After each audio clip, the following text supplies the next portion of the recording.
نماز پڑھی، اب ہم عصر کی نماز جماعت کے ساتھ پڑھیں گے۔ درمیانی اوقات میں جو ہم سے چھوٹے گناہ ہو جاتے، اللہ اس جماعت کی نماز کی برکت سے ہمارے اس گناہوں کو معاف فرما دیتا۔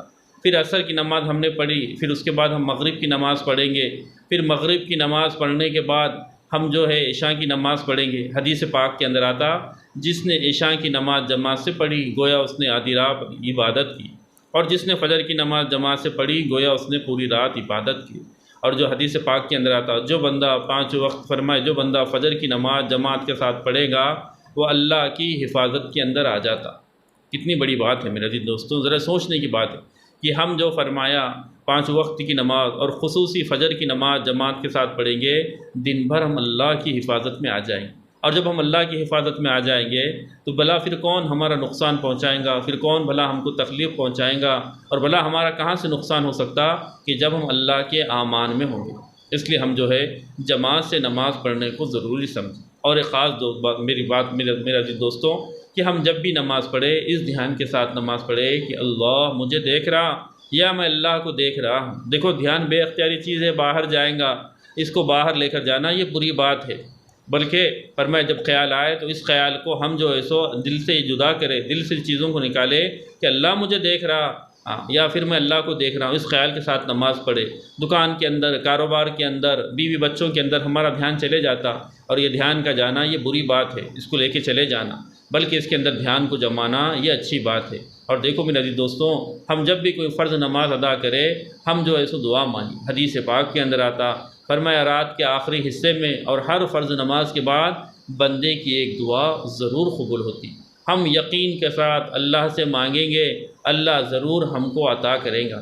اس لیے ہم نماز کا اہتمام کریں، بالخصوص جماعت کی نماز کے ساتھ۔ یہ فرمایا جماعت کی نماز کے ساتھ پڑھے جانے پر کسی ایک کی نماز قبول ہو گئی، اللہ اس کی برکت سے ہم تمام کی نماز کو قبول فرما لیں گا۔ وہ ہمارے ائمہ اکرام جن کی بچپن میں جو ہے فرمایا مدرسے سے وہ پڑھے ہوئے ہو، جو مدرسے سے وہ پڑھے ہوئے ہو اور جن کی تقوی کے اندر زندگی گزاری، جو ہمیشہ اللہ اسی رسول کی بات کو بتاتے، اللہ کے کلام کو پڑھنے والے، ان کے پیچھے ہم نماز پڑھیں گے تو ہماری نماز قبول نہیں ہوں گی، ضرور قبول ہوں گی۔ اس لیے ہم جماعت سے نماز پڑھنے کو ضروری سمجھیں۔ جو انسان نماز کو پڑھنا ضروری سمجھے گا اللہ اسے ضرور جنت میں داخل کرے گا۔ جو بندہ نماز کو پڑھنا ضروری سمجھے گا اللہ اسے جنت میں داخل کرے گا۔ اور اس کے ساتھ یہ جو ہے سو مغفرت کا عشرہ چل رہا، ہم اس عشرے کے اندر اپنے گناہوں پر خوب استغفار کریں۔ یا مدرسے سے وہ پڑھے ہوئے ہو، جو مدرسے سے وہ پڑھے ہوئے ہو اور جن کی تقوی کے اندر زندگی گزاری، جو ہمیشہ اللہ اسی رسول کی بات کو بتاتے، اللہ کے کلام کو پڑھنے والے، ان کے پیچھے ہم نماز پڑھیں گے تو ہماری نماز قبول نہیں ہوں گی، ضرور قبول ہوں گی۔ اس لیے ہم جماعت سے نماز پڑھنے کو ضروری سمجھیں۔ جو انسان نماز کو پڑھنا ضروری سمجھے گا اللہ اسے ضرور جنت میں داخل کرے گا۔ جو بندہ نماز کو پڑھنا ضروری سمجھے گا اللہ اسے جنت میں داخل کرے گا۔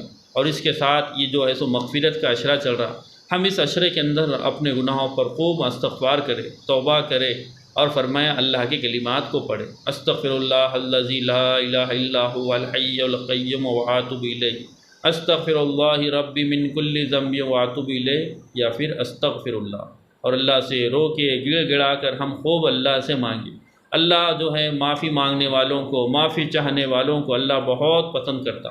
حدیث پاک کے اندر آتا، جو بندہ اپنے گناہوں پر توبہ اور استغفار کرتا ہے، ندامت کرتا ہے، اللہ اس کو ایسی جگہ سے روزی عطا فرماتے ہیں جہاں سے بندے کا گمان بھی نہیں ہوتا۔ اس لیے ہم اپنے گناہوں پر استغفار کریں اور پہلے کلمے کا ذکر میں نے جو آپ کے سامنے بتایا، اور اپنے گناہوں پر استغفار، جنت کی طرف، جہنم سے پناہ مانگا کرے۔ تو یہ میرے بھائیوں اور بہنوں، ہم ان چیزوں کے ساتھ عمل کرتے ہوئے اپنی زندگی کو گزاریں گے۔ اللہ سے امید ہے اللہ ہم سے راضی ہوں گا، اور جب اللہ ہم سے راضی ہوں گا تو اللہ دنیا اور آخرت میں ہمارے لیے خیر کا سبب ہوگا، اور اللہ ہمارے لیے خیر کو اتارے گا، خیر کو اللہ پاک ہمارے لیے اتارے گا۔ اس لیے ہم جو ہے زیادہ سے زیادہ کوشش کریں نیکیوں کو بتوڑنے کی اور نیکیوں کو فرمایا کرنے کی۔ ہم جتنے نیکیاں کریں گے اتنے اللہ تبارک و تعالی ہم سے جو ہے سو راضی ہوں گا، اور خاص طور سے ہم گناہ سے بچیں۔ نیکیوں تو آج ہم کر لیتے لیکن ہم گناہوں سے بچتے نہیں، جس کی وجہ سے ہوتا یہ کہ ہمارے نیکیاں ہم کو فرمایا وہ سب مقام تک نہیں پہنچاتے جس مقام تک ہم کو پہنچنا چاہیے۔ اس کے لیے گناہوں سے بچ کر زندگی کو گزارنا۔ اب گناہوں سے کیسے بچیں گے؟ ہر کام کو کرنے سے پہلے، ہر بات کو بولنے سے پہلے، ہر چیز کو سننے سے پہلے، ہر چیز کو دیکھنے سے پہلے ہم جو ہے سوچیں کہ کہیں اس سے مجھ سے کوئی گناہ نہ ہو جائے، میں کوئی گناہ کی بات نہ بول دوں، میں کوئی گناہ نہ دیکھ لوں، کوئی گناہ کی چیز نہ سن لوں۔ ہم ان چیزوں کا خیال کرتے ہوئے گناہ سے بچیں گے، اللہ ضرور ہم کو گناہوں سے بچے گا۔